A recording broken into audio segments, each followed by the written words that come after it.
Alhamdulillah pada hari ini kita sudah berada 20 berapa dah? 27 dah. Syaban 1442 bersamaan dengan 10 April 2021, bermakna kita dengan Ramadan sangat dekat ataupun orang panggil sangat menghampiri Ramadan. Jadi sekarang ni orang duk sebut dengan nama ambang Ramadan. Kalau kita kata ambang itu ambang sengerti dah tu. Baru ni ceramah amal Ramadan dah tapi hawa Syaban lagi. Maknanya itu menunjukkan bahawa masyarakat kita ni semangat nak mengaji, semangat nak menimba ilmu untuk mencapai tahap takwa yang Allah SWT anugerahkan kepada kita itu sangat-sangat besar. Baiklah para jemaah sekalian, tajuk yang kita pilih untuk perbincangan kita kali ini iaitulah meneladani Rasulullah sallallahu alaihi wasallam dalam berpuasa. Jadi kita nak puasa ni kita ikut Nabi sentiasa. Kita orang Kelantan kata sok modah ikut Nabi tu. Cuma kita nak ulang kaji balik apakah amalan-amalan Rasulullah sallallahu alaihi wasallam sepanjang bulan Ramadan secara ringkas-ringkasnya insya-Allah. Jadi paling kurang yang dapat anda bawa kepada tuan-tuan dan puan-puan malam ni ada 10 poin yang kita nak belajar tentang tauladan, meneladani, iqtida, qudwah dengan Rasulullah sallallahu alaihi wasallam di dalam bulan Ramadan. Jadi para jemaah sekalian, muslimin dan muslimat, para jemaah sekalian, alhamdulillah kita syukur pada Allah Azza wa Jalla di atas nikmat yang dikurniakan. Yang pertama sekali kita mula tazkirah kita ini dengan meneruskan doa menyambut Ramadan. Doa yang biasa dibaca oleh para ulama salafus saleh. Mari kita sama-sama baca. Kata Allahumma sallimni li Ramadan wa sallim Ramadana li wa tasallamhu minni mutaqabbala. Ingat dah tak? Banyak tahun dah ulang doa ni. Tapi sebagai orang panggil memperkuatkan semangat kita, kita sentiasa berdoa. Allahumma sallimni li Ramadan. Ya Allah, sampaikan aku ke bulan Ramadan. Itu permohonan kita yang pertama. Tuan-tuan kena ingat, doa ni mengandungi banyak makna tu. Makna yang pertama kita minta nak sampaikan. Sekaligus kita minta panjang umur. Kalau umur pendek tak sampai dah ke Ramadan, kan? Permohonan yang kedua yang kita minta supaya Allah Ta'ala anugerahkan kepada kita dapat melakukan ibadat puasa dan ibadat-ibadat yang lain sepanjang bulan Ramadan ini. Permohonan kita yang ketiga, kita minta Allah kabulkan.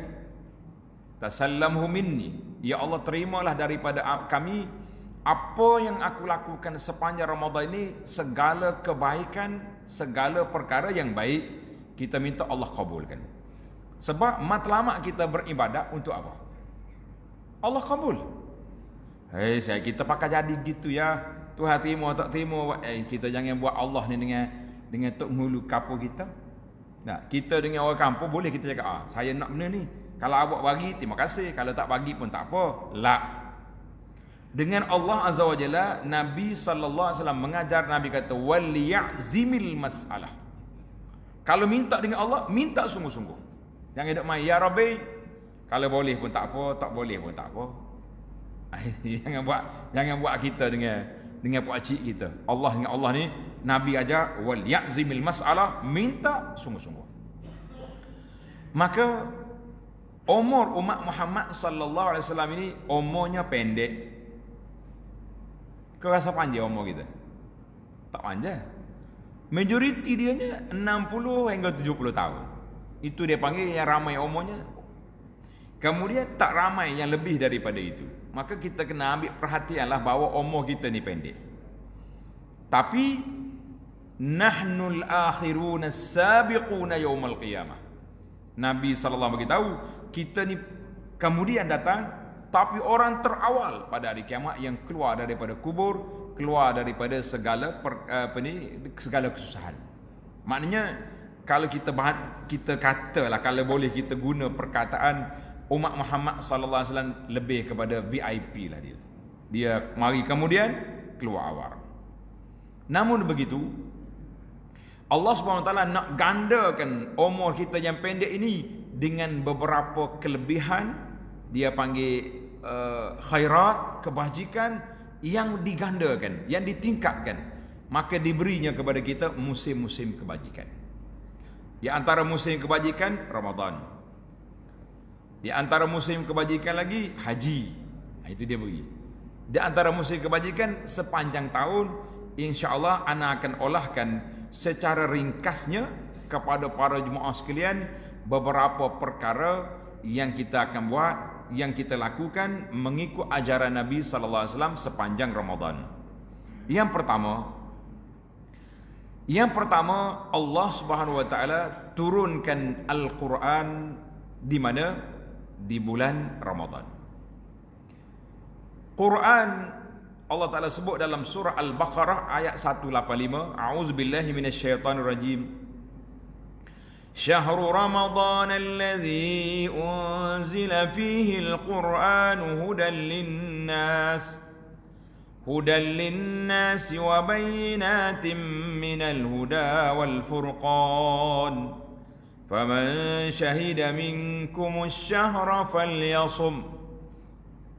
Allah kata, aku turunkan Al-Quran bila syahrul Ramadan, bulan Ramadan. Makna Ramadan ni dia punya bekas Al-Quran. Sebab itulah bagi kita para jemaah sekalian, kita kena fokuskan Ramadan dengan Al-Quran. Jadi alhamdulillah, Al-Quran yang telah kita mula, pengajian yang kita mula pada tahun yang lepas, PKP dulu, kita akan teruskan. Bagi ana lah, jadual saya, kita akan teruskan lepas solat subuh. Masuk bulan Ramadan pun terus pengajian Al-Quran. Kerana itu kita tak faham Al-Quran kalau setakat kita baca saja. Dan kita tadarus Al-Quran untuk kita khatamkan Al-Quran sekurang-kurangnya sepanjang Ramadan. Ahli masjid kita, ahli qaryah kita akan khatam Quran. Tapi untuk maklumat para jemaah sekalian, di masjid kita, masjid pondok saya ni, daripada zaman arwah ayah lagi, Allah yarhamu, dia baca Quran tadarus dengan makna. Ada setengah masjid ni baca saja. Lah, kita akan baca terjemahan awal Quran sampai khatam. Al-Fatihah sampai surah An-Nas. Itu dia panggil, sebab sekurang-kurangnya ahli yang istiqamah dia lalu terjemahan Quran tu daripada awal sampai ke khatam. Sekurang-kurangnya lalu sekali. Baik. Maka fungsi Al-Quran hudan linnas menjadi petunjuk, kitab hidayah. Tapi kalau kita tak faham, macam mana kita nak dapat faedah daripada Al-Quran kalau tidak difahami? Sebab itulah bagi ana, seeloknya kita ambil daripada gaya ulama salafus salih. Bila masuk Ramadan, ulama hadis dia berhenti, dia tumpu pada Al-Quran. Jadi kalau kita boleh, kita buat kelas Al-Quran, tadarus Quran, tadabbur Quran, buatlah apa saja pun. Maidatul Quran, hidangan kita Ramadan ini kaitannya dengan Al-Quran. Kena buat. Oi, tak sempat ustaz. Masjid kita ni banyak kerja. Kita yang nak cari, boleh je cari. Ada yang online, ada yang sudah di macam-macam dia punya cara yang boleh kita buat, insya-Allah. Itu yang pertama, Ramadan Al-Quran. Itulah pengisian yang Nabi kita sallallahu alaihi wasallam bila masuk Ramadan, banyaklah dia mudarasatul Quran bersama dengan Jibril alaihissalam, sehingga pada tahun Nabi nak wafat 2 kali khatam Jibril ulang kaji Quran dengan Nabi sallallahu alaihi wasallam. Itu yang pertama. Yang kedua, kita nak bagi 10 poin malam ni. Tuan-tuan yang boleh tulis, tanda baik-baik. Siapa dia boleh ulang balik, hadiah kita bagi. InsyaAllah hadiah sangat istimewa. Kita tak bawa kopiah, tak bawa buah tamar, kita bawa risalah Ramadan. Cukuplah tu. Nah, kopiah banyak dah. Buah tamar apa banyak.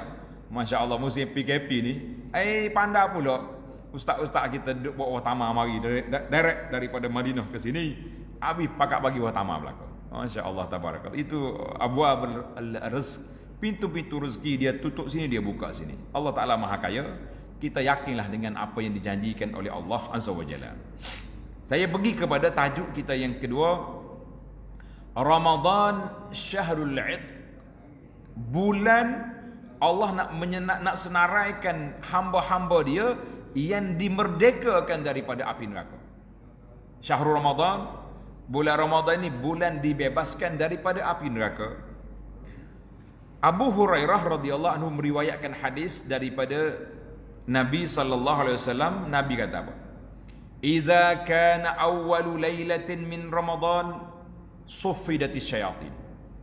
Bila masuknya malam pertama Ramadan, syaitan diikat. Kita ni masuknya malam Ramadan, syaitan ikat. Yang kita bimbangnya syaitan jin kena ikat, syaitan kita, syaitan manusia pula terlepas. Ini yang kita takut. Wa maradatul jin, jin hak nakal kena ikat sekali dengan syaitan. Sebab apa jin dia sebut maradah?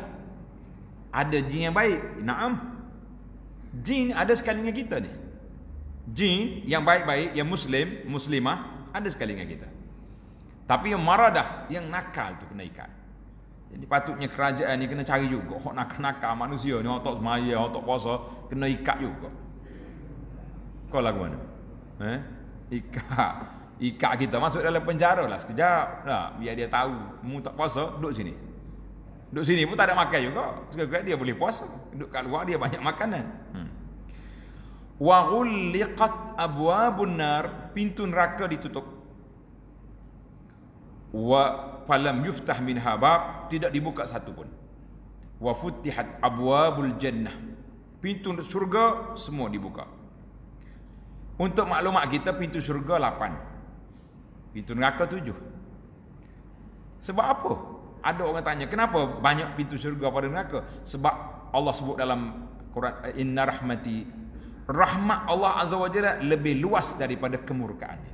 Betul, pintu syurga lebih luas. Dan bagi orang yang berpuasa ada satu pintu khas, nama dia Babur Rayyan, pintu Ar-Rayyan, pintu orang dahaga. Dia buka satu khas, ini orang puasa je boleh masuk ikut ni. Habis kalau saya nak masuk pintu solat boleh? Boleh. Yang pentingnya 8 pintu itu diberi pilih. Diberi pilih, awak nak masuk mana masuk. Tapi setiap pintu tu ada pemanggil. Orang puasa sini, orang solat ikut ni. Jadi kita pilih nak masuk pintu mana, tengok. Alhamdulillah, yang pentingnya tuan-tuan, pintu syurga ni kecil ke besar? Siapa dia boleh jawab? Pintu syurga luar mana? Banyak kali dah cerita ni. Besar mana, luar mana pintu syurga? Dalam hadis, beberapa hadis Nabi gambarkan kepada kita. Dia kata baina Makkah wa Hajar, baina Makkah wa Busra. Jadi ulama semasa yang mengkaji ilmu jarak ni, sebab Nabi kita sallallahu alaihi wasallam dia bermukhatabah, dia bercakap dengan orang zaman tu tak ada kilometer. Jadi dia buat andaian. Dari mana? Mekah, Busra. Busra ni Syam. Kampung Imam Nawawi tu nama dia Busra. Baina Makkah wa Hajar di Bahrain. Jadi ulama semasa dia kaji, dia kata lebih kurang hampir 1000 kilometer. Besar ke kecil? Pintu saja. Kita apabila dengar ni, beres lah. Pintu luar ni. Takkan kita tak boleh masuk. Tuan-tuan dan puan-puan jangan duduk buah besar. Pintu luas, tapi takut kita tak jumpa pintu nak pergi, tak jumpa lorong nak pergi. Itu masalah kita, na'udzubillah, kita minta berlindung dengan Allah Ta'ala. Baik. Setiap malam akan ada malaikat yang menyeru, ya baghiyal khairi aqbil, ya baghiyal khairi aqbil, wahai orang yang nak benda baik, orang yang nak melakukan kebaikan, aqbil, makna segera, cepat. Aqbil mana segera, maknanya cepat kita punya, jangan tangguh-tangguh lagi. Itu makna aqbil. Aqbil makna cepat. Baik. Wa ya baghiyash syarri aqsir. Wahai orang yang masih lagi nak buat benda tak baik, berhenti. Setiap malam ada malaikat yang mengatakan demikian. Tapi kita tak dengar lah. Cuma kita boleh interaksi dengan iman kita. Mana aku ni bulan Ramadan, bulan yang besar. Bulan Ramadan, bulan yang mulia. Masih lagi nak buat benda tak baik. Itu yang kita bercakap dengan iman kita. Baik. Akhir hadis Nabi kata apa? Walillahi utaqa'um minan nar. Allah SWT ada senarai orang yang dibebaskan daripada api neraka kullu lailatin, setiap malam.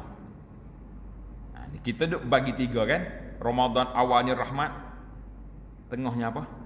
Maghfirah, akhirnya dibebas daripada neraka.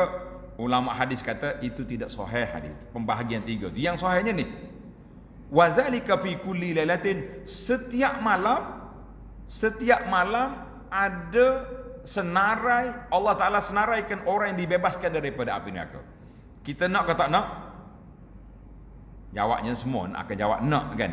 Maka kalau orang nak, kita akan buat, kita akan letak diri kita di tempat yang Allah nak tengok kita ada pada saat itu. Boleh ke tak boleh? Kena kata boleh, insya-Allah.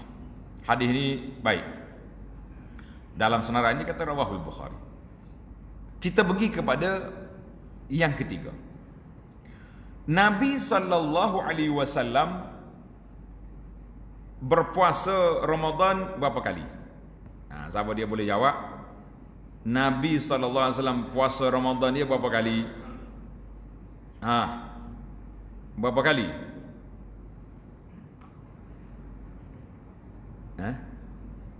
Ada kira tak?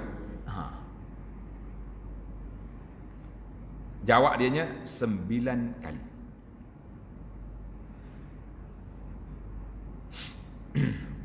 Cuba kira. Siapa dia berani kira? Sebab apa jadi 9 kali? Tanda kita kena main fakta. Kata Imam Nawawi rahimahullahu taala, Nabi kita berpuasa 9 kali. Sebab puasa itu difardukan pada bulan Syaban tahun yang kedua. Bulan Syaban tahun yang kedua. Maknanya Nabi kita mula berpuasa pada Ramadan tahun yang kedua Hijrah.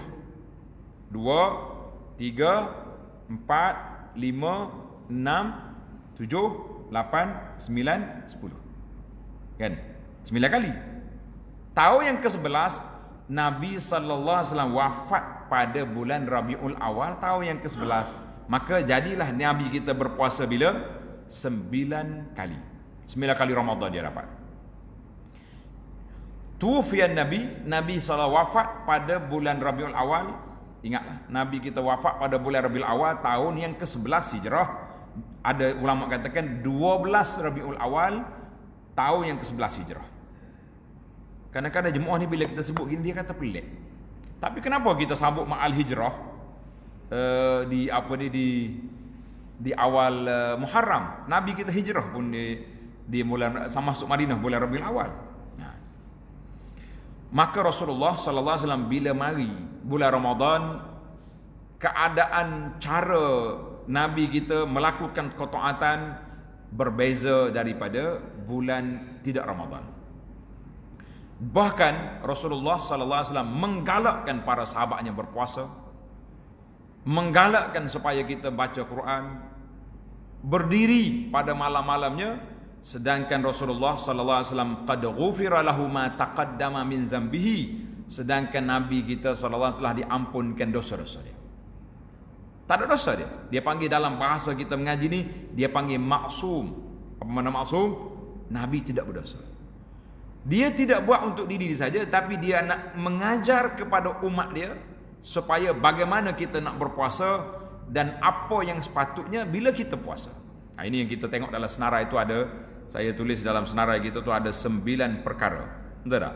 9 perkara, 10 perkara insya-Allah. Baik. Kita dah selesai masalah. Sejarah pun sudah bincang. Mana sekarang ni kita kata apa makna puasa? Kalau orang tanya kita, apa makna puasa? Puasa tu apa? Jawab dianya mudah ya tuan-tuan. Puasa itu menahan diri. Itu maknanya. Bermula dengan niat pada waktu malamnya, kita kena niat pada waktu malam. Kemudian kita menahan diri kita daripada melakukan perkara yang membatalkan puasa. Berapa perkara membatalkan puasa? Berapa perkara yang membatalkan puasa? Sebutlah. Yang pertama makan. Betul? Makan. Yang kedua minum. Yang ketiga, biar orang tua jawab yang ketiga. Melakukan persetubuhan pada siang hari. Ini semua membatalkan puasa. Ada lagi satu lagi perkara yang membatalkan puasa secara otomatik. Ini khas untuk wanita yang keluar haid. Pagi tengah hari dah dia puasa. Tiba-tiba waktu asar mari haid, batal puasa dia secara otomatik. Dia nak ke tak nak, sudah dia panggil auto. Dia bahasa kita sekarang dia panggil auto, maknanya sudah batal secara otomatik. Habis. Itu perkara yang batalkan puasa. Tetapi ya Nabi kita selalu ajar kepada kita dua perkara. Tanda tuan-tuan. Yang pertama, perkara yang membatalkan puasa. Yang kedua, perkara yang membatalkan pahala puasa. Maka kita kena ambil dua-dua. Kadang-kadang kita nampak besar hak batal puasa. Oi, saya tak makan, tak minum. Ni kalau musim Covid ni, na'udzubillah, kita minta berlindung Allah Taala. Kita berdoa kepada Allah SWT supaya bilangan angka Covid ni turun. Jangan pula ada keluar arahan baru pula masjid ditangguhkan tarawih tahun ni, na'udzubillah. Kita tengah semangat-semangat nak tarawih, tiba-tiba mari lockdown. Nanya kita. Kena pakat jagalah, dia panggil jaga SOP. Ikhtiar. Kena jaga, banyak berdoa kepada Allah SWT supaya Covid ini hilang. Kita jaga sungguh. Nak kena injek pun tanya ustaz. Kalau orang kena suap ni, kena korek hidung pun tanya ustaz boleh tak boleh. Ini alhamdulillah lah, itu perkara. Tapi yang kita tak apa nak tanya ustaznya, perkara yang membatalkan pahala puasa. Ini kita tak apa tanya. Jarang kita murajaah. Mana Nabi kita sallallahu alaihi wasallam gaya dia didik umat dua-dua, puasa zahirnya dan puasa batinnya.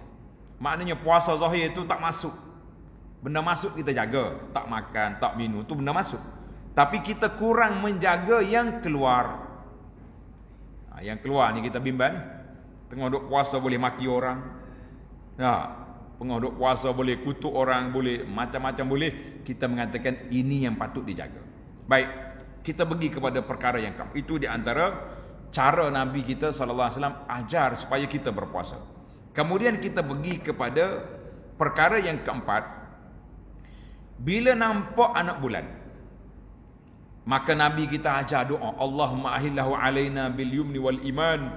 Ya Allah, bulan ini terbit, berilah kepada kita hidup dalam suasana beriman, dalam keadaan aman. Itu doa. Kita hari ni tak tengok anak bulan, macam mana kita nak doa? Sedap juga soalan orang tanya ni. Dia kata doa tu Nabi SAW bila tengok hilal anak bulan, dia berdoa. Sekarang ni kita tak tengok anak bulan, macam mana kita nak doa? Dia panggil kita doa bil qara'in, dengan evidence je lah. Apabila majlis dia yang istihar puasa dengan gaya ni, pemegang mohor, pemegang mohor raja-raja mengisytiharkan besok puasa, kita baca doa masuknya bulan Ramadan walaupun kita tak tengok. Banyak benda kita tak tengok sekarang. Lama dulu orang nak solat senang, dia tengok matahari, maghrib, dia tengok matahari zuhur. Kita hari ni duk percaya ke apa ini, duduk dinding belakang ni takui gitu, itu yang kita percaya. Dan kita tidak jadi masalah. Baik, maka bila masuknya Ramadan, tuan-tuan, yang pertama sekali tanda, yang keempat, kita kena apa? Kita kena mula dengan niat. Macam mana nak niat? Allahu Akbar. Niat ni di antara perkara yang sangat mudah, tuan-tuan. Siapa dia kata susah niat, dia nyusahkan diri dia. Niat ni, kita niat dalam hati kita, aku puasa esok Ramadan, cukup, sah. Siapa ada orang tanya, kalau kita bangun sahur saja tak niat, awak bangun untuk apa sahur? Bangun sahur untuk apa? Nak tengok bola? Bangun sahur untuk puasa? Niat dalam hati kita, aku bangun nak puasa. Niat dah tu. Itu dia panggil. Niat tu mana aqdul azm. Kita tak dalam hati kita, aku nak puasa esok. Sudah jadi niat. Tu hak kita belajar daripada sekolah rendah, belajar dengan budak, belajar dengan IP, nawaitu sama, itu format niat. Itu format niat. Yang niatnya dalam hati. Mudah ya. Timbul lagi soalan, orang tanya, dia kata, Ustaz, ada orang kata boleh niat sebulan. Sedap juga dia punya soalan dah. Ada orang kata boleh niat sebulan. Boleh ke tak boleh? Niat sebulan fakis Ramadan. Ada sebahagian ulama, contohnya mazhab Imam Malik, membenarkan niat pakej. Malam pertama Ramadan kita kata aku puasa sebulan Ramadan, bagi dia cukup. Bagi kita yang belajar fiqh Syafi'i, kena ulang balik setiap malam. Setiap malam kena ulang balik. Tetapi kalau ada waswah mari, ialah kita hidup atas dunia ni, kita dengan waswah ni kadang-kadang dia mari. Betul tak? Mana kalau waswah mari, macam mana kita nak buat? Jangan kacau aku syaitan. Syaitan tak ada dah, tapi ada geng-geng dia. Kita kata aku dah niat sebulan, jangan kacau aku. Itu dia panggil niat sebulan. Itu penting untuk nak menepis waswah-waswah syaitan yang mengganggu kita. Jadi kita kata alhamdulillah. Baik. Habis yang pertama kita nak buat apa dia? Nak buat apa pertama? Yang bila malam pertama Ramadan kita niat. Yang kedua, apa dia sunnah yang Nabi kita ajar yang kedua? Iaitu bersahur. Jangan tak mau sahur. Ni ada setengah orang ni, dia tak mau sahur-sahur ni apa? Dia panggil apa ni? Menyusahkan makan. Kita kata la. Nabi kita sallallahu alaihi wasallam ajar kepada kita bersahur. Sebab apa sahur? Nabi kata beza di antara puasa kita dengan puasa ahlul kitab, aklatus sahur. Puak-puak Yahudi dia puasa tapi dia tak sahur. Siapa dia tak mau sahur, nampak backing dah ayat ni. Itu gaya puasa Yahudi. Gaya puasa Nabi, Nabi kita menggalakkan sahur. Nabi kata apa? Tasahharu fa inna fis sahuri barakah. Hendaklah kamu makan sahur. Sebab apa? Sebab sahur itu berkat, barakah. Kita kenyang tak? Makan juga bangun. Kalau tak nak makan apa-apa pun, ambil tamar, kurma 3 biji, makan. Alhamdulillah sudah cukup. Ni pengalaman sahabat-sahabat saya waktu belajar dulu. Dia orang pergi iktikaf di masjid Nabi SAW. Kata mau sahur apa? Dia kata 7 biji kurma kuat sampai ke petang, insya-Allah. 7 biji. Kalau makan kacang putih tak jadi. Dia tak ada power. Nak kurma. Mesti ajwah. Tak. Ajwah tu untuk orang buat ubat. Nabi kata man tasabbaha. Siapa dia waktu pagi makan 7 biji ajwah yang ori punyalah, kan? Insya-Allah dia tidak akan kena sihir ataupun keracunan pada hari tersebut. Hari dia makan tu ya, esok cerita lain. Jadi kita, tapi orang Arab ni biasalah, dia pun cerdik juga, dia kan ahli bisnes. Jadi kalau dia nak tunjuk kurma Nabi, ajwah lalu. Dah banyak kurma di Madinah tu, berapa puluh jenis yang hak Nabi kita makan. Ambar, ajwa, syalabi, safawi, barni. Barni Nabi sebut dalam hadis, khairu tamaratikumul barni. Sebaik-baik buah tamar kamu barni, menghilangkan penyakit, dia tidak ada penyakit. Tapi tak ditonjol oleh Arab. Arab dia tunjuk ajwah sebab ajwah tu harga mahal. Jadi para jemaah sekalian, tak semesti kita buka puasa kita bersahur dengan ajwah. Yang pentingnya makan sahur. Jadi bagaimana gaya Nabi SAW melewatkan makan sahur? Dia tak makan awal-awal pukul 12 makan dah. Tak.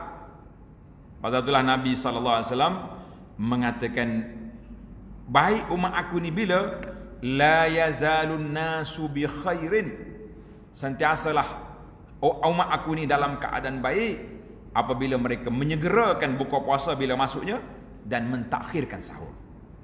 Selama mana kita nak takhir? Tengok ni. Kita boleh takhir, kata di Zaid bin Thabit radhiyallahu anhu, dia kata tasahharna ma'a Rasulillah sallallahu alaihi wasallam, kami bersahur bersama dengan Nabi, summa qumna ila salah, kemudian kamu bangun untuk solat subuh.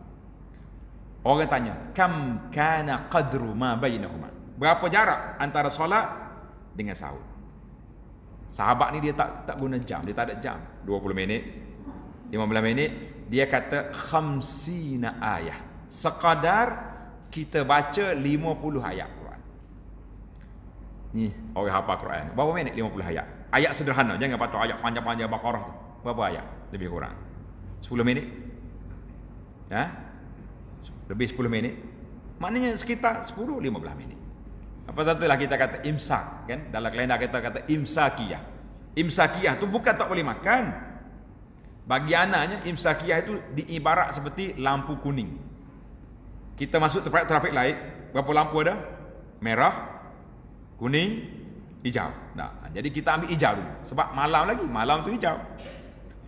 Imsak tu maknanya lampu kuning, boleh makan. Tapi kalau kita sudah makan dah cukup, berhenti-berhentilah, pergi gosok gigi, bersihkan tubuh, nak pergi masjid pula ni. Tapi kalau orang baru sedar tidur, imsak, teruskan makan sampai azan subuh, boleh. Ini ada seorang, imsak dah ni tak boleh makan. Lah, bukan tak boleh makan, kena berhenti makan kalau kita sudah ada. Berhenti makan. Nabi kita, dia kata di antara sahur dia dengan solat subuh itu 50 ayat. Maknanya dekat sangat. Kata di Imam Ibn Hajar, dia kata apa? Kanatil Arab. Orang Arab ni dia suka buat anggaran waktu dengan perbuatan. Ini menarik ni, kita belajar sikit. Dia punya gaya orang Arab. Dia kata apa? Qadra halbsyah. Sekadar perah susu kambing. Berapa minit? Buat kita ni kau main minum susu kambing, bukan main perah susu tak rajin. Dah. Kau beza. Takut duduk Yaman dulu biasa main. Orang Arab ni dia main perah kambing, main selamba ya dia. Dia bawa bekah ni minum. Tak ada tapi-tapi apa dia. Apa ni berkat dia. Barakah dia kata. Dia kata sekadar qadra nahril jazur. Kan dalam hadis sahabat Nabi dia kata, kalau aku sudah ke bumi kan mayat aku, mu tunggu sekejap, aku jangan balik lagi. Istighfar, minta ampun dulu kepada orang mati sekadar sembelih seekor unta. Gaya Arab, bukan gaya Melayu sembelih seekor unta rasa pak gelap. Lama kita sembelih kambing 3 orang pergi. Arab mana ada pergi 3 orang? Sembelih kambing seorang dia pergi macam melih aja 3 orang kita. 2 orang dah. Itu dia panggil mana? Maka Zaid bin Sabit membuat anggaran sekadar dengan isyarat, dia kata lebih kurang 50 ayat di antara makan dengan solat. Maknanya sangat simple, dekat sangat. Maknanya ujung waktu. Itu dia panggil sunnah Nabi SAW. Kita kena bersahur. Tasahharu fa inna fis suhuri barakah. Maknanya bersahur itu berkat. Jadi kena makan. Malah tak malah pun bangun. Paling tidak pun 3 biji tamar, minum air, alhamdulillah hasalatis sunnah. Terjadinya sunnah. Kalau tak bangun langsung, tak boleh. Itu dia panggil yang pertama, kita kena apa? Kita kena makan sahur. Baik, selesai sahur. Kita pergi kepada puasa dah kita 1 hari. Maka yang kelima, di akhir petang, nama dia iftar. Kita kena buka puasa. Ada setengah orang ni dia buka puasa, dia kata tak, saya nak ikut tertib. Dah nampak anak bulan, kita bersahur, kemudian kita buka puasa. Bila buka puasa, apa yang kita nak mula dulu dengan buka puasa kita ni? Iaitulah kita mula dengan apa? Kita mula dengan Nabi kita sallallahu alaihi wasallam kana yaftur ala rutabat. Nabi kita sallallahu alaihi wasallam dia mula beriftar dengan apa? Dengan buah kurma. Maaf, rutab. Kita kena beza di antara rutab dengan kurma. Rutab buah kurma yang lembek itu, yang separuh masak, itu dia panggil rutab. Rutabat. Kalau kita ada rutab, kita makan rutab dulu. Makan rutab. Saya rasalah rutab tu tamar yang tangkai itu mungkin masih lagi rutab sebab dia lembek. Dah kira tamar dah. Dia tamar ni hok kering tu. Itu dia panggil tamar. Sebab apa? Kenapa Nabi kita suka rutab? Sebab bila perut kita kosong, enjin dia dah berhenti lama, dia tak mau asap masuk benda yang keras. Kita masuk dengan rutab dulu yang lembek. Itu baik. Kalau tak ada rutab, dia mula dengan tamar. Fa illam yajid, rutak pun tak ada, air pun tak ada, tamar tak ada, dia tak makan buah kekocang. Orang sini panggil kekocang juga. Onda-onda teri mandi. Onda-onda, berapa lagi? Ini bulan puasa ni keluar di bazar kita ni. Kuih-kuih macam ni. Dia tak makan benda lain. Nabi kita sallallahu alaihi wasallam hasayat minal ma, Nabi kita akan mula dengan minum air. Maknanya kalau kita tak ada rutab, kita pergi ke tamar. Tak ada tamar, kita pergi kepada air, minum air, bismillah. Lepas tu baru kita mula dengan makan yang lain. Itu dia panggil gaya Nabi sallallahu alaihi wasallam. Wallahu alam, kalau kita nak kata boleh jadi Nabi ni tak ada kuih zaman dia, ada juga. Banyak juga dia punya kuih-muih zaman Rasulullah sallallahu alaihi wasallam. Kalau kita baca dalam kitab Syama'il, ada nama-nama kuih zaman dia. Tapi tak menjadi budaya, gaya Nabi dia makan tamar, rutab, tamar. Sebab apa? Sebab apa Nabi kita makan benda ni? Sebab dia buah tamar tu dia ada glukus dia tersendiri. Ni doktor ada ni. Doktor boleh cerita sikit? Kelebihan tamar. Kita ni bila satu hari tak makan, gula kita tu sehabis telah diambil. Kalau kita makan nasi, dia punya proses nak kembali semula, tenaga kita tu lambat. Dia mengantuk, letih, macam-macam. Tapi dengan tamar, rutab, mungkin dalam beberapa minit ya, tenaga tu pulih balik. Allahu Akbar. Lain-lain kali boleh panggil doktor mari, kita kata puasa dan kesihatan. Menarik. Doktor biar dia cakap, kenapa Nabi pilih rutab? Kenapa? Ini kita kena bukan saja-saja, tapi payah masyarakat kita ni. Kalau kita bagi tamar 3 biji, dia ambil sebutir makan. Oh tak boleh pergi ustaz, kena makan nasi. Nasi tu makanan, tapi iftar kita kena mula dengan tamar tu dulu. Sebab itulah budak baby yang baru dilahirkan, kita kena tahnik dia dengan tamar. Ni kita tahnik anak kita, honok janggut dah mari. Ustaz, saya nak tahnik anak. Besar dah budak ni. Berapa bulan? 5 bulan. Kata tidak tahnik dah ni. Yang kekoh tangan ustaz pun sakit dah. Tahnik tu maknanya peringkat awal. Peringkat awal baby ni dia keluar daripada mulut dia, dia perlu pada glukus, perlu pada gula. Itu dia panggil tahnik. Yang kita cukur tu hari 7 sembelih akikah, itu lain. Bukan tahnik hari ke-7. Hari ke-7 tu dikhitankan, diberi nama akikah, itu baru betul. Ni dia panggil orang cukur. Lepas tu jamu nasi lemak, ikan beli. Kata mana kambingnya? Tak jumpa, tak ada ikan. Macam-macam dia punya alasan. Tidak terlaksana sunnah anak tu. Allahu Akbar. Tuan-tuan kita nak boleh anak ni. Bab pergi ke anak pula ni. Cerita lain dah. Mari kita pergi buka puasa. Dalam bab apa ni, bab adab boleh anak ni, lain kali kita buat program dah. Bagaimana adab-adab menerima, menguruskan kelahiran anak, baby, macam-macam. Hari ni keluar fatwa baru pula ni. Siapa nak beranak, dia pergi logo capa tu, beranak mudah pula. Macam-macam cerita zaman nak kemak ni. Allahu Akbar. Boleh cerita. Baik, kita jangan capu hak orang marah. Kita ambil hak kita. Maka Nabi SAW menggalakkan kita buka puasa. Bila masuk je azan, jangan tangguh. Dalam hadis Nabi kita SAW bersabda, la yazalun nasu bi khairin ma'ajjalul fitra. Sentiasalah umat aku dalam keadaan baik selagi mereka menyegerakan buka puasa. Maknanya bila masuk waktu, bismillah. Ada ke doa tertentu? Ada ke ni? Senara apa ni? Pamphlet kita buka puasa ada dalam tu. Ada dalam bait. Dalam sini. Ada satu lagi risalah kita, nama dia taklah hak buka puasa. Risalah kedua. Jadi banyak risalah kita bagi sepanjang Ramadan ni, semuanya sunnah-sunnah Nabi sallallahu alaihi wasallam.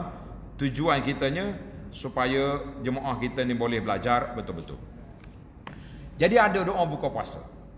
Ada. Jawab dia nak buka puasa dengan kita mula dengan bismillah. Itu je. Masuk azan, bismillah. Ni setengah orang ni nanti dah gini tak ada dulu. Allahumma lakal makan dulu. Lepas tu baru kita doa.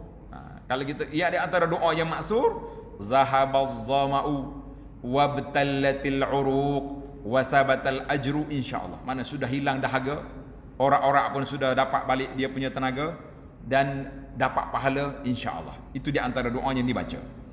Habis doa yang kita baca Allahumma lakasumtu, bacalah lepas pada tu. Tapi sebelum kita makan, bismillah ya baca. Bismillah, makan dulu, kemudian baru berdoa. Sebab tak akan hilang dahaga sebelum makan, sebelum minum air. Itu. Kan doa tu zahabaz zama'u, hilang dahaga. Bila hilang dahaga, tak makan lagi, macam mana boleh hilang? Itu maknanya kata di para ulama, doa itu dibaca setelah kita beriftar. Makan tamat, minum air, kita baca doa. Lepas tu baru sambung makan lagi boleh, ataupun teruskan makan boleh juga. Baiklah para jemaah sekalian, tidak banyak dia punya acara makan-makan. Cuma timbul lagi soalan, ada setengah, tapi tak timbul lah tahun PKP ni. Nah, semua kena bungkus, tak boleh makan ramai-ramai di masjid. Ada lagi soalan, dia kata kalau kita buat jamuan iftar, ini untuk tahun-tahun akan datang, tahun tak ada Covid, insya-Allah tahun depan tak ada Covid. Kata insya-Allah belaka. Amin. Bila kita makan, ada setengah masjid dia mula tamar, kuih, air. Kemudian dia solat, kan? Lepas solat baru kita solat maghrib, lepas solat maghrib baru kita makan nasi. Ada orang tak setuju, dia kata ustaz, tak boleh. Sebab kalau kita makan tamar dengan kuih saja, maknanya pahala yang Nabi kata sallallahu alaihi wasallam, siapa dia bagi makan orang buka puasa, dia boleh pahala. Jadi boleh pahala ketua tamar dengan kuih. Kita hok masak nasi pagi sampai tengah hari ni tak boleh. Kata siapa cakap macam tu? Dia panggil pahala bagi buka puasa, bukannya sekadar tak buka puasa itu saja, dia panggil wajibah kamilah. Maknanya dia panggil makanan yang kenyang. Itu baru buka puasa. Itu baru permulaan buka puasa. Tak syarat, tidak rugi pahala tuan-tuan. Jangan takut. Dia macam-macam, dia mikir sendiri, lepas tu dia buat analisa sendiri. Lepas tu kat macam-macam lah. Tapi kalau anda tanya di kampung-kampung, kenapa tak mau buka puasa dulu? Dia kata tak boleh. Kita orang kampung ni orang penat, kita makan semua sekali, barulah solat maghrib khusyuk. Sedap juga. Kalau tidak duk mikir, kan Nabi sebut kan, kalau ada makanan, makan dulu baru solat. Kalau tidak duk mikir, lauk kepala, nampak ada kepala kambing tadi. Boleh kau ustaz dalam kepala, tak ada kau orang lain. Duk mikir waktu dah. Kok hilang kau tengah sembahyang. Kacau dia. Baik, kita pergi kepada yang ke-6. Yang ke-6, iaitulah kaitan di antara Quran dengan sedekah. Tadi kita sebut awal tadi, Syahrul Quran, Syahrul Ramadan, bulan apa? Syahrul Quran, bulan Al-Quran. Sekarang ni kita nak kait Quran dengan sedekah. Adakah orang ahli Quran orang bakhil? La. Lagi kuat dia hafal Quran, sepatutnya lagi pemurah dia. Jangan pula lagi bakhil. Kita hari ni jadi bakhil sikit sebab ada orang diajar dengan apa? Nak baca Quran kena isi borang. Kau masjid kita ada. Kalau ada tak saya kata. Kita mari kapal orang ni, kita tak boleh nak main pandai-pandai dah. Baca Quran, isi borang. Ni banyak dah ni. Dia ni pakai online pula, dia tak main ke musim baru ni, ke musim PKP, tak boleh nak edar borang, pakai online. Siapa dia sayang ke mak ayah dia, isi borang. Sekali khatam, berapa dia punya harga rit dia punya bayaran. Tu khatam sini, kalau nak khatam Mekah mahal lagi. Kita kata kenapa begitu? Patutnya ahlul Quran ni orang yang lebih pemurah, bukan minta duit dengan orang. Kita pemurah. Nabi sallallahu alaihi wasallam kan ajwadu ma yakunu fi Ramadan. Dalam hadis kata Ibnu Abbas radhiyallahu anhuma, Nabi ini sangat pemurah. Wa kana ajwad, lebih lagi kencang dia punya tangan dia, lebih lagi infak dia lebih kuat ketika datangnya Jibril alaihissalam mudarasatul Quran. Wa kana ajwadu bil khairi minar rihil mursalah. Maknanya Nabi kita ni kuat dia punya infak dia pada bulan Ramadan ketika mudarasatul Quran, lebih kencang daripada angin ribut. Allahu akbar. Kita hari ni kencang dah baca Quran. Nah, tapi jadi ribut ke tidak dengan sedekah? Kau tak jadi juga. Kena jadi. Sebab itulah anda tengok banyak sahabat-sahabat kita ni, NGO ke mana-mana pun, semuanya pakat keluar iklan baka bila mari Ramadan. Sebab masa tu orang semua nak ikut Nabi. Dia kata apa? Ajwadu bil khairi minar rihil mursalah. Nabi kita ni sangat kencang, laju dia punya infak lebih daripada angin ribut. Masya-Allah tabarakallah. Jadi kita bulan Ramadan pun kena kencang juga. Jadi tabur-tabur masjid tu jangan kosong. pakat bubuh belaka insya-Allah. Dah, kan tahu. Masjid kita ni ada lagi, selagi ada pasir di depan tu maknanya tak sudah lagi tu. Itu ya tanda dia ni. Tak payah tanda sudah ke tak sudah. Sebab kalau dah sudah orang tak pasir, orang tak pasir bunga depan tu, kan? Itu di antara tanda kita. Masya-Allah tabarakallah. Bagi.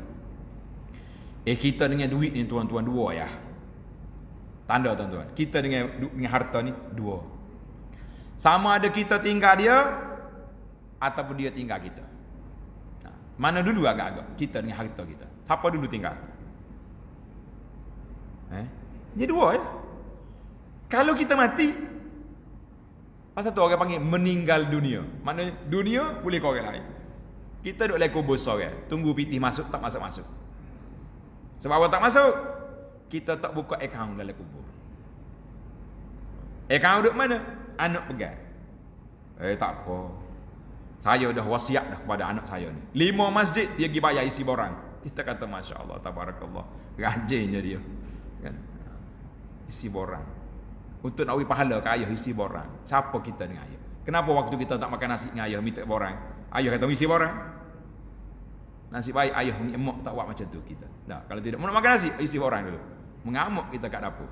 Ni nak bagi pahala ke ayah isi borang. Kenapa kita tak boleh istighfar kepada mak ayah kita sendiri? Ambil masa 2 minit belum buka puasa, Rabbighfirli wa li walidayya. Kita menangis pada saat itu sebagaimana kita menangis mengenangi ibu kita yang telah meninggal. Nangis. Ya Rabbi, aku di atas dunia. Mak aku dalam kubur. Ayah aku dalam kubur. Kalau engkau tak maafkan mereka, engkau tak curahkan rahmatmu kepada mereka berdua. Kama rabbayani shaghira. Mereka menangis ketika menjaga aku. Mereka dengan penuh kasih sayang beri pada kita. Kenapa kita dengan mak ayah kita nak suara lain buat? Bayar syarikat swasta buat. Kita sendiri tak berdoa pada mak ayah. Nak pergi kubur ayah tunggu hari raya. Masya Allah tabarakallah. Kita kata ini kau contoh anak-anak yang baik. Ini kau contoh anak yang sayang pada ibu bapa. Kita kata hayhat. Bukan semua bak pahala dalam bak kasih sayang kita kepada keluarga ni main syarikat swasta. Kita kata habadan, tidak sama sekali. Pasal itulah sebaik-baik kalau mak ayah kita hidup lagi. Kalau kita nak bagi makan dia, jangan pergi beli orang buat, kita masak pagi. Sebagaimana mak kita masuk pukul 2 pagi bangun lagi kalau anak lapar. Kita kata masya-Allah tabarakallah. Jadi Al-Quran dengan sedekah kaitan yang cukup besar. Itulah gaya Nabi sallallahu alaihi wasallam. Nabi kita Quran dia baca dan sedekah dia kencang. Allahu akbar. Baik. Mana kita dengan harta tadi? Jawab sedikit tuan-tuan. Sama ada kita tinggal dia atau dia tinggal kita. Apa mana dia tinggal kita? Bila harta kita rusak, hilang, habis, itu dia tinggal kita. Ataupun kita tinggal dia. Dua ya. Tak ada. Jadi bagaimana kita nak jadikan harta kita milik kita? Bagaimana nak buat? Nabi kata sallallahu alaihi wasallam dalam hadis, ketika Nabi tanya sahabat-sahabat, siapa di antara kamu harta orang lebih dia sayang daripada harta dia sendiri? Sahabat kata la ahad. Tak ada seorang Rasulullah. Nabi kata apa? Hartamu yang kamu makan, yang kamu minum, pakai, yang kamu sedekah, itu jadi milik kita. Yang lain wa ma siwa zalik, lain daripada itu kana li fulan wa fulan. Habis. Boleh kau anak, boleh kau isteri, boleh kau orang itu, boleh kau orang ni. Kitanya duduk tunggu dalam kubur tak mari-mari. Insya-Allah ustaz, anak saya soleh belaka. Insya-Allah. Kalau soleh, kalau dia teringat kita kat siapa? Kalau tak ingat, apa nak buat? Ana kadang-kadang ada benda yang saya terharu dengan anak-anak. Ada anak mari jumpa di pondok. Dia kata, apa projek yang ustaz nak buat sekarang ni? Kata saya tu buat asrama pondok orang tua. Dia kata, saya ni sayang sangat ke mak. Jadi saya nak pulang balik harta dia kepada dia. Boleh? Dia kata boleh. Mana hak bahagia pusaka dia dapat tu, dia nak hantar balik ke mak dia. Kita kata masya-Allah. Kata orang tua-tua, inilah di antara contoh sejuk perut ibu mengandung anak lagu tu. Masya-Allah. Tapi jangan nak jumpa lah. Hak mari kat duk main berebut harta. Macam mana ustaz ni? Abang saya ambil hak ni. Hak nak bagi komok raya semula tu, jaga-jaga jumpa sekali. Masih ada lagi anak-anak yang balik, yang soleh, salihah atas dunia. Yang kata tak ada. Baik. Kita masa kita sangat terhad. Kita pergi kepada isu yang ketujuh, Ramadan dan qiyam, salatul qiyam. Mana sinonim kata orang Ramadan ini dengan solat malam. Jadi alhamdulillah tuan-tuan, pada tahun ini kita dibenarkan untuk solat, dia panggil solat qiyam Ramadan. Asalnya gitu. Man qama ramadhana imanan, Tapi sudah jadi satu istilah. Istilah dia panggil apa? Istilah dia solat tarawih. Kita tak kira solat tarawih kita 20 rakaat ke 8 rakaat, tak sodok kelahi lah isu tu. Yang pentingnya yang kita nak solat.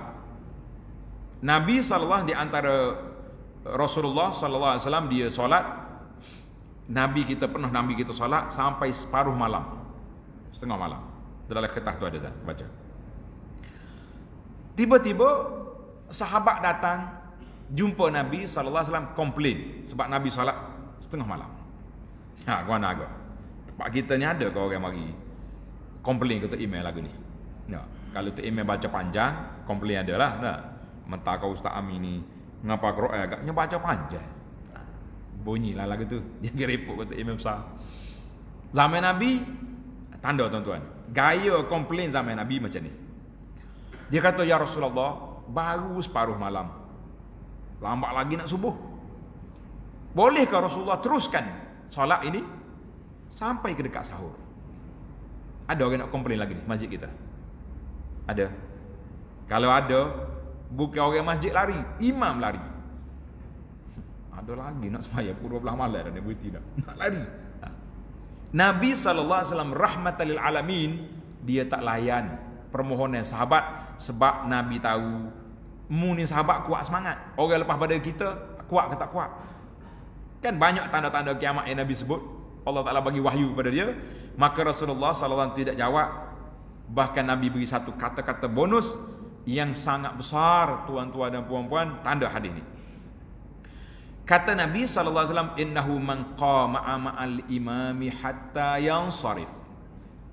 Siapa dia berdiri bersama dengan imam tarawih dia ni, 20, 23 rakaat, 8, 11 rakaat, jangan lari. Apa kita dapat? Kutiba lahu qiyamul lailatin, maka ditulis baginya pahala berdiri satu malam. Nak ke tak? Nak ke tak nak? Pada itulah saya duduk mikir, tanya-tanya khabar orang. Orang yang tak solat tarawih sampai sudah ni, dia gimana? Dia pergi makan colek. Jangan marah ketua kedai colek tu. Tak, ini contoh je. Tak boleh ke kalau kita minta SOP dengan kerajaan? Kedai-kedai colek ni tidak dibuka kecuali lepas habis tarawih. Mana agak? Boleh? Tak boleh? Berapa habis tarawih? 10?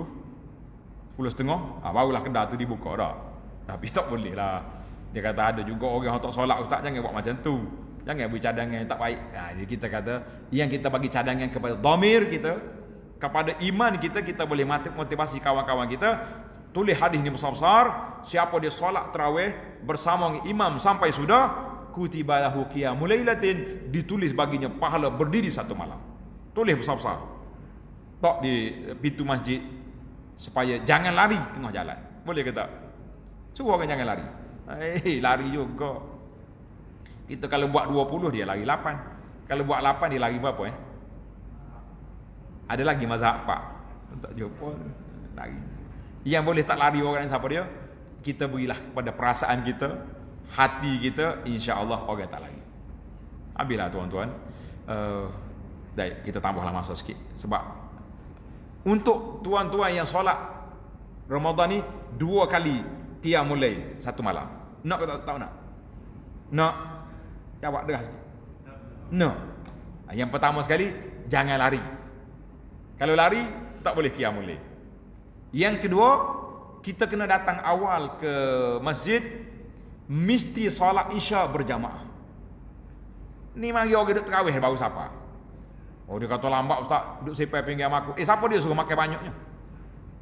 Makan sikit-sikit sudahlah. Nah, kita makan lepas tarawih nanti. Orang Arab dia panggil asyak. Lepas makan moreh kita tu, dia panggil asyak.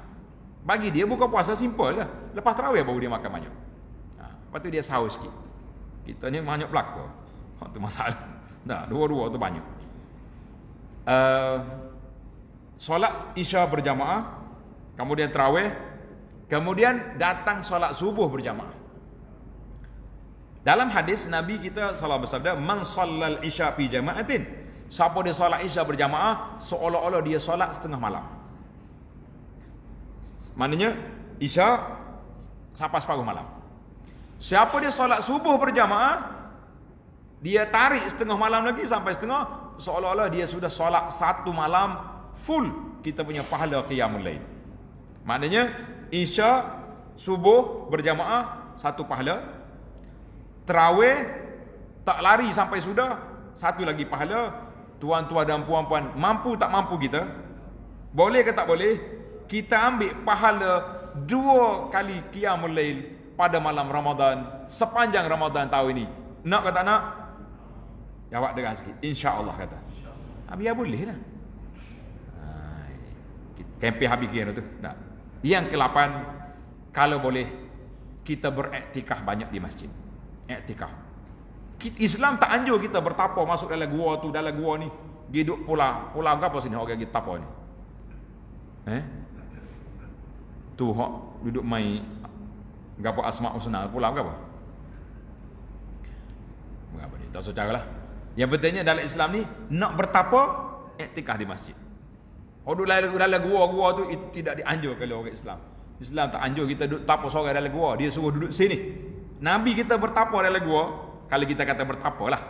Gua Hira sebelum turun wahyu. Belum lagi ada tanggungjawab. Ni kita ada tanggungjawab solat berjamaah dan lagi lain. Ana jumpa ada seorang pemandu teksi di Kuala Lumpur. Kalau kita cerita ada sanak dia. Bila ana turun daripada airport nak pergi ke KL, naik teksi. Dia pun duk perhati kita.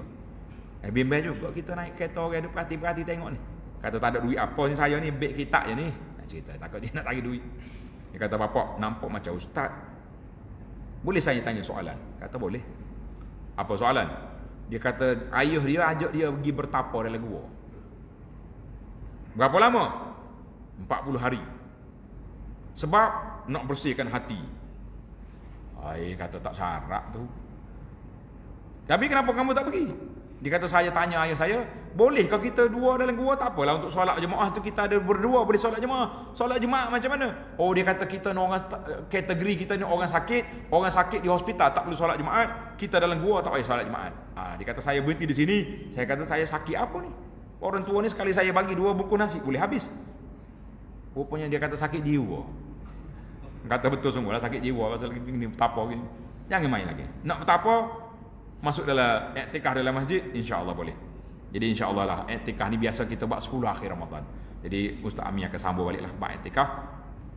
Yang ke-9, sunnah Nabi sallallahu alaihi wasallam yang ke-9, Nabi kita ajak berpuasa dengan akhlak. Puasa dengan akhlak. Bukan puasa ni sekadar tak makan tak minum je. Pasal itulah Nabi sebut beberapa hadis. Nabi kata as-siyamu junnatun. Puasa itu perisai. Benteng diri kita. Siapa dia puasa? La yarfus. Jangan buat benda tak baik. Jangan duduk main dengan orang perempuan, cakap udum, mencarut. Buah perempuan, jangan. Wala yajhal. Jangan buat benda yang tak senonoh. Duduk kelahi dengan orang, baloh dengan orang, jangan. Bahkan kalau orang nak berkelahi dengan kita, mari nak maki kita, nak kata kita, nak pokok kita, mu kata inni shaim. Maaf tuan, saya puasa. Dia maki lagi, kata saya puasa. Jangan jawab. Kalau jawab juga, kita Nabi kata la yajhal, kita termasuk dalam kumpulan jahil. Kumpulan orang bodoh, orang tak cerdik, sebab mengurangkan pahala puasa.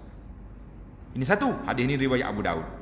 Satu lagi hadis etika puasa, Nabi sebut dalam hadis yang sahih dikeluarkan oleh Bukhari, katanya man lam yada ay lam yatruk.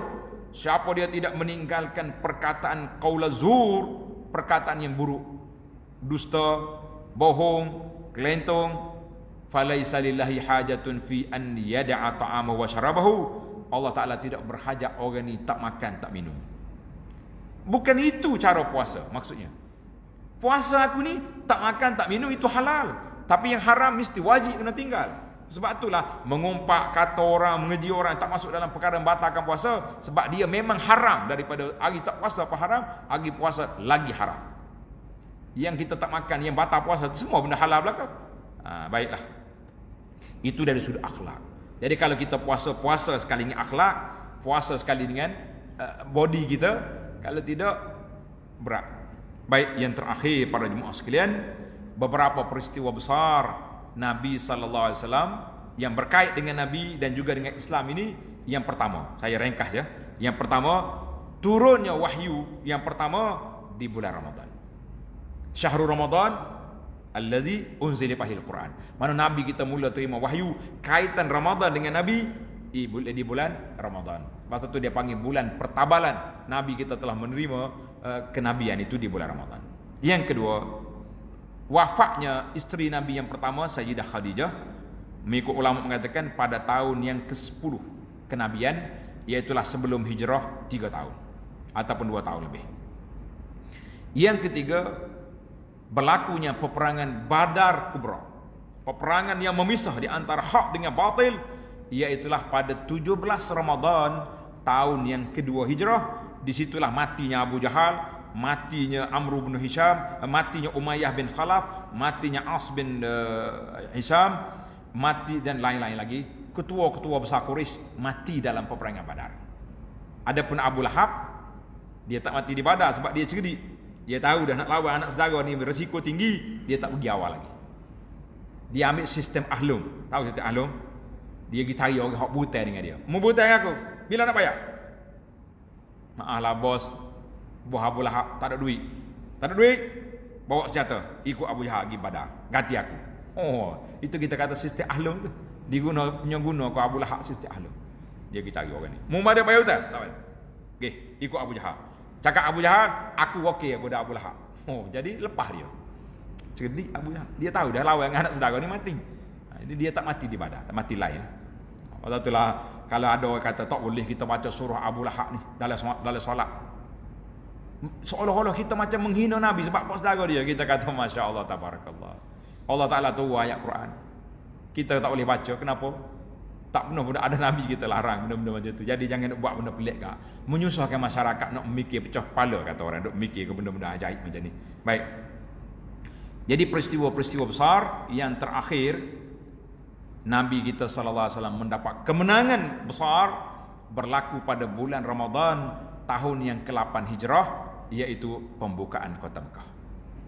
Jadi banyaklah cerita kata orang tilka asyaratun kamilah, 10 isu Nabi sallallahu alaihi wasallam, hayatun Nabi fi Ramadan, kehidupan Rasulullah sallallahu di bulan Ramadan. Mudah-mudahan termotivasilah kita untuk meraih Ramadan pada tahun ini dengan lebih baik. Kita tak kata lebih baik daripada yang lepas. Yang lepas pun kita baik, tetapi terbaik untuk kita lakukan pada tahun ini insya-Allah. Jadi tuan-tuan dan puan-puan sekalian, ambillah risalah yang kita ada itu, boleh baca. Bagi orang yang tak dapat risalah yang duduk jauh-jauh, boleh ambil di Facebook saya.